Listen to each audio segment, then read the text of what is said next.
আচ্ছা, আমাকে অনেকেই বারবার করে বলছেন ইসির ভবিষ্যৎ অর্থাৎ ইলেকট্রনিক্স এবং কমিউনিকেশন ইঞ্জিনিয়ারিংয়ের কেরিয়ার নিয়ে কথা বলতে। দেখুন, এই নিয়ে আমার একাধিক ভিডিও, বিশেষ করে একটা রিতমের সাথে একটা সাক্ষাৎকার 2 বছর আগে নেওয়া, আপনারা আমার YouTube channel Brainy Dose with Biplab Pal বা বিপ্লব পাল 2000-এ পাবেন।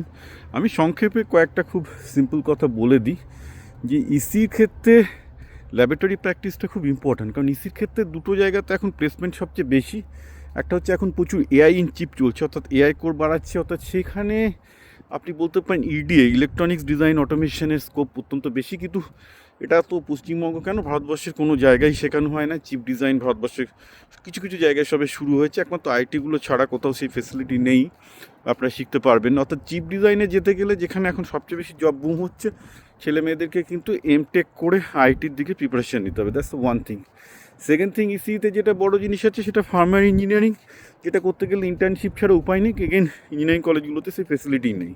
তো সব ক্ষেত্রেই আমি বলবো যে ফার্স্ট প্রায়োরিটি হচ্ছে যারা ইসিতে কেরিয়ার তৈরি করতে চান, স্পেসিফিক্যালি ইলেকট্রনিক্সে, তারা গেটের জন্য ভালো করে প্রিপারেশন নাও, দিয়ে আইআইটিগুলোতে চলে যাও যেখানে ভালো ইলেকট্রনিক্সের ল্যাব আছে, চিপ ডিজাইন শেখার আছে, ভালো ফার্মার আইওটি কাজ শেখার স্কোপ আছে।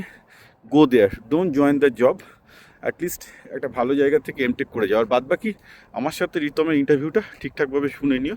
You should have to go and look for that, okay? তো তারপরে তাতে তোমরা আরও ভালো এটা বুঝতে পারবে।